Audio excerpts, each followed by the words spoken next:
तो देखो, जो टाइम है ना हमारे हाथ से रेत की तरह फिसलता चला जा रहा है। तो हमें पता है कि जो हमारे पेपर हैं 6 मई को आ रहे हैं, तो हमारा जो टारगेट है सीधा उन पर होना चाहिए। इसलिए अब हमें सुपर फास्ट ट्रेन की तरह चलना पड़ेगा ताकि जो हम अपने टारगेट्स को मीट कर पाएं। और मुझे पता है कि आप लोगों को बहुत ज़्यादा डर लग रहा है, आप लोगों को टेंशन हो रही है, कईयों को ये लग रहा है कि पता नहीं यार मैं कर पाऊंगा कि नहीं कर पाऊंगा। कुछ लोग तो उम्मीद ही छोड़ बैठे हैं कि भाई अब मेरे से नहीं होना, मैं तो रह गया। तो इसलिए आज मैं आप लोगों के लिए लेकर आई हूँ 20 डे मास्टर प्लान। ठीक है, तो देखो, अगर आपने सिलेबस पूरा कर लिया हुआ है तो तब भी आप इस चीज़ को फॉलो कर सकते हैं फॉर योर रिवीजन। आपकी बहुत बढ़िया रिवीजन तरीके से हो जाएगी। ठीक है, और अगर आप वो हो जिसका पेपर नहीं अभी अच्छी तरह से कंप्लीट हुआ, प्रॉपर सिलेबस नहीं कंप्लीट कर पाए, तो आपके लिए ये चीज़ बहुत ज़्यादा बेनिफिशियल होने वाली, जिस तरीके से मैं आपको बताने वाली हूँ। ठीक है, कैसे पढ़ना है, कैसे चीज़ें मैनेज करनी है, अगर आप उसको फॉलो करते हो तो अब जो आपकी आर पार की लड़ाई है ना, वो आप ज़रूर जीतोगे ही जीतोगे। Now coming to the point, दीदी हमें डर बहुत ज़्यादा लग रहा है, टेंशन बहुत ज़्यादा हो रही है। तो देखो, टेंशन लेनी नहीं है। ठीक है, और जो डर है ना, उसे डरना नहीं, उसको डराना है। और उसको वापस कैसे डराओगे तुम? जब तुम खुद मेहनत करोगे तुम्हें दिखेगा कि भाई हाँ यार, ये चीज़ तो मेरे से निकल रही है, तो अपना जो तुम्हारा डर है ना वो अपने आप पीछे जाना शुरू हो जाएगा। अभी डर क्यों लग रहा है? तुम कुछ चीज़ कर रहे होगे, तुम टेस्ट दे रहे होगे, तुमसे नहीं निकल रहा, तुम्हें दिख रहा है कि भाई नहीं हो रहा। तो वो चीज़ आज हम यहाँ पे ओवरकम करने वाले हैं। तो शुरू करते हैं हमारा जो डर का क्या सोल्यूशन है। तो स्टार्टिंग फ्रॉम 20 डेज। अब देखो, आपको 20 डेज में आपको कैसे पढ़ना है, उसमें हमने हर सब्जेक्ट को अपने 5 डेज दे देने हैं। आपके 5 इंपॉर्टेंट सब्जेक्ट होते हैं। ठीक है, इसमें से हम जो एक सब्जेक्ट है जो है हमारा इंग्लिश का, जिसका पेपर हमारा 6 मई को रहेगा, उसको हम 1 मई को पढ़ना शुरू करेंगे। चाहे आपने इंग्लिश बिल्कुल भी नहीं पढ़ी, आपको अच्छी तरह से नहीं भी आती, तब भी अगर आप 1 मई से पढ़ना शुरू करते हो, आपके पास सफिशिएंट टाइम रहता है इंग्लिश को करने को। इंग्लिश में है ही क्या, कुछ तो आपके दो आपके पैसेज रहते हैं। ठीक है, उसमें से आपको एमसीक्यूज करने रहते हैं, फिर आपका राइटिंग पार्ट रहता है और लिटरेचर रहता है। तो जो अगर आप 3 दिन में भी कर लोगे बहुत बढ़िया से हो जाएगी, और 2 दिन आपको रिवीजन भी मिल जाएंगे। तो इंग्लिश को हम यहाँ से बाहर निकाल देंगे। बात करते हैं हमारे बाकी के 4 सब्जेक्ट के बारे में।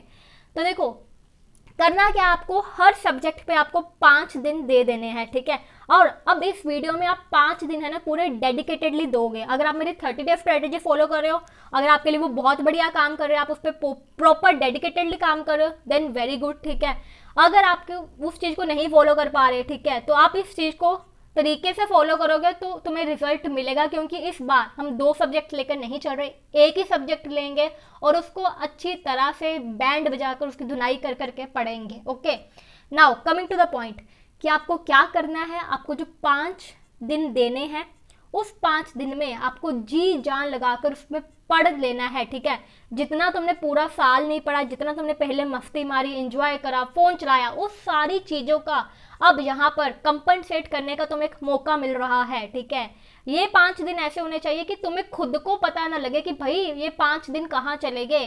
दिन रात तुम सिर्फ पढ़ रहे हो, तुम्हें पता है कि भाई मेरे को ये सब्जेक्ट पढ़ना है, ये क्वेश्चन करना है, ये एक्सरसाइज करनी है, ये सब निकालना है। वो वाइब, वो एनर्जी तुम्हारे अंदर बनी रहनी चाहिए ये 5 दिनों में हर सब्जेक्ट में। नाउ अब देखो, डर वाला पार्ट पे आते हैं। ठीक है, तुम्हें डर क्यों लग रहा है? क्योंकि तुम्हें पता है कि भाई मेरे से नहीं हो रहा। तो उसके लिए हम क्या करेंगे, पहले हमारा जो माइंड सेट क्या रहेगा कि मुझे पहले पास जितना अपना करना है। फिर हम अपने माइंड में रखेंगे पहले मेरे को पासिंग मार्क्स करने हैं, फिर मुझे गुड मार्क्स लेकर आने, फिर मुझे वेरी गुड मार्क्स लेकर आने हैं। पासिंग मार्क्स मतलब कि हमें पहले 33% अपना जो सब्जेक्ट है उसका सिलेबस कंप्लीट करना है। दैट मीन्स अगर आपके पास 15 चैप्टर हैं, ठीक है, तो उसमें से आपको 5 चैप्टर बहुत अच्छे तरीके से खत्म कर लेने हैं। और जब मैं ये कह रही हूँ कि आपको अच्छी तरीके से करने हैं, तो उसका मतलब ये है कि आपको उसकी एनसीईआरटी बहुत बढ़िया तरीके से कर लेनी है।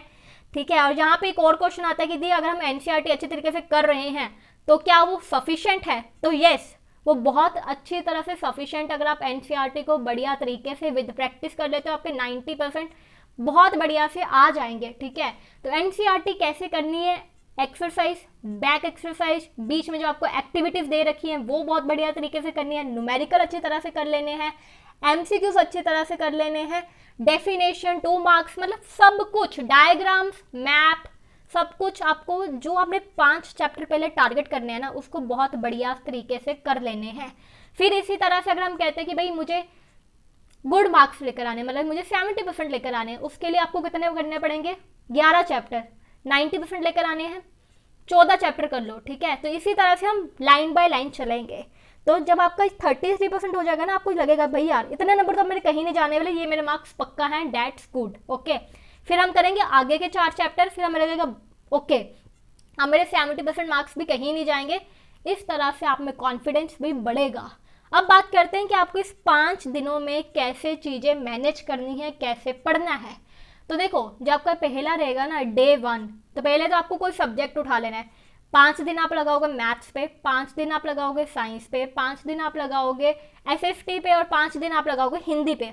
तो अभी इस 5 दिन में अगर आपने पकड़ लिया कि स्टार्टिंग के पहले दिन मैं एसएसटी पकड़ूंगा, और एसएसटी अब आपको बहुत अच्छी तरीके से करनी है, और अब आपका ये माइंडसेट रहेगा कि भाई मुझे ना इसके जो सबसे पहले शुरुआत करनी है इजी वाले चैप्टर से करनी है। और एक बात और याद रखना, ये मत करना कि जिस चैप्टर की वेटेज कम है लेकिन वो चैप्टर बहुत बड़ा है, आपको टफ लग रहा है, फिर भी आप उस पर टाइम लगा रहे हो। वेटेज के अकॉर्डिंगली चलना, जिसकी ज़्यादा वेटेज है उसको पहले रखना, जिसकी कम वेटेज है उसको बाद में रखना। कभी कभी क्या होता है, कुछ चैप्टर बहुत ज़्यादा बड़े होते हैं और उसके मार्किंग भी कुछ ज़्यादा नहीं होते, तो हम उसको स्किप कर सकते हैं उस टाइम के लिए, बाद में देखेंगे, अगर टाइम मिलता है तो कर लेंगे, नहीं तो फिर छोड़ देंगे।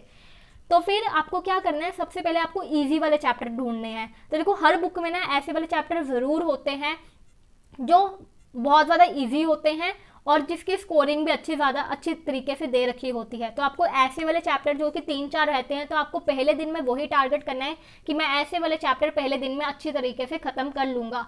तो अगर मैं यहाँ पे बात करूँ तो देखो, ज़्यादा टाइम नहीं लगता आपको चैप्टर को ख़त्म करने में, आपको 4 घंटे लगते हैं अगर आप डेडिकेटेडली पढ़ो।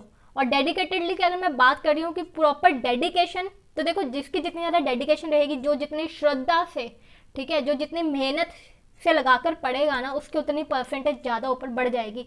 तो यहाँ पे कोई वो है ही नहीं कि भाई तुम नहीं कर सकते, वो कर सकता है, वो नहीं कर सकता। जो जितनी श्रद्धा से पढ़ेगा, जितनी मेहनत डालेगा, जितनी जान लगाकर पढ़ेगा, वो उतना ऊपर चलता जाएगा। तो अब बात करते हैं कि भाई हमें कैसे करना है, ठीक है। तो आपको वीडियो देखनी है, वीडियो स्किप नहीं करनी, क्योंकि जो आपकी एमसीक्यूज है ना, नहीं तो फिर वो नहीं हो पाएंगे। अगर आपने चैप्टर सीधा पीछे से एक्सरसाइज पढ़ ली, ऊपर से चैप्टर देख लिया, आपको लगता है कि मैंने कर लिया है, तो फिर आप जो एमसीक्यूज है वहाँ पर आप टक्कर खा सकते हो, वहाँ पे आपको जो परसेंटेज नीचे आ सकती है। क्योंकि जो एमसीक्यूज है ना, वो आपके 32 मार्क्स के आपके जो एमसीक्यूज लेकर जा रहे हैं मार्क्स, तो एमसीक्यूज बहुत ज़्यादा इंपॉर्टेंट रोल प्ले करने वाले हैं।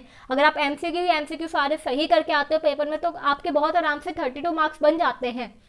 तो एमसीक्यूज के लिए आपको पूरा चैप्टर आता होना चाहिए। चैप्टर तभी आएगा जब आप 1 शॉट वीडियो बहुत अच्छी तरीके से समझ कर करोगे। तो यहीं पे एक अगला पॉइंट आता है कि दी जब हम वीडियो देख रहे हैं तो हम उसके नोट्स कैसे बनाएं। नोट्स बनाने का टाइम नहीं मिल पा रहा, तो देखो पहली बात तो अभी नोट्स बनाने का कोई फ़ायदा भी नहीं है, क्योंकि अभी आपको चीज़ें याद करनी है, उसको लर्न करना है, उसकी प्रैक्टिस करनी है। तो नोट्स के लिए आप क्या कर सकते हो, आप जस्ट सिंपल कोई बुक बाय कर लो, ठीक है।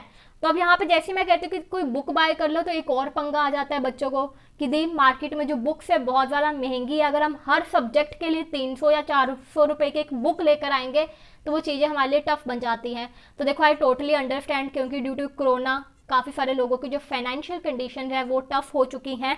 तो उसके लिए आप क्या कर सकते हो, मैंने रिसेंटली एक मार्केट में जो बुक देखी थी, ठीक है, जो मुझे प्राइस वाइज भी काफ़ी ज़्यादा बढ़िया लगी और आपके जो सारे चैप्टर्स भी कवर अप कर देगी, डैट इज़ दिस वन। तो ये मैं आप लोगों के लिए लेकर आई हूँ स्पेशल, ठीक है। तो देखो, एडुकार्ट की है, तो ये फाइनल रिवीजन है। तो इसमें जो आपकी रिवीजन है ना, बहुत बढ़िया तरीके से हो जाएगी। सबसे बेस्ट इसका क्या था, इसके नोट्स, ठीक है। नोट्स में अभी आपको दिखा दूंगी इसके। तो देखो, जो नोट्स थे ना, वो सारे आपको इसमें मिल जाएंगे, हर चैप्टर के डिटेल्ड एक्सप्लेनेशन प्रॉपर तरीके से आपको उन्होंने माइंड मैप्स बना के दे रखे हैं, जिसमें आपके एमसीक्यूज भी कवर हो रहे हैं, 1 मार्क्स डेफिनेशन भी जा रही है, एक्टिविटी बेस्ड क्वेश्चन भी जा रहे हैं।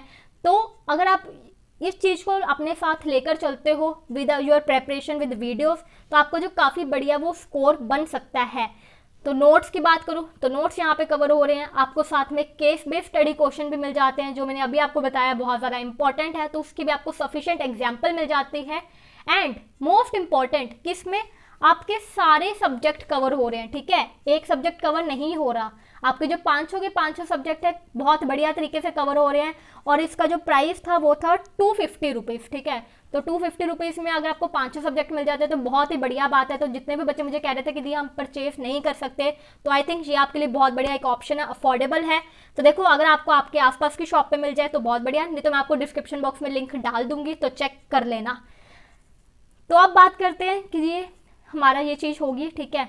अब नोट्स वाली भी दिक्कत खत्म। अब बैक टू द पॉइंट, हमें कितने घंटे पढ़ना है, कैसे चैप्टर को कवर अप करना है। तो इन 5 दिनों में आपको हर चैप्टर पे 4 घंटे लगाने हैं, और अगर आप हर चैप्टर पे 4 घंटे लगाते हो, ठीक है, और डेली का अगर आप 2 चैप्टर भी करते हो तो आपके 10 चैप्टर 5 दिनों में बहुत बढ़िया तरीके से कंप्लीट हो जाएंगे, ठीक है।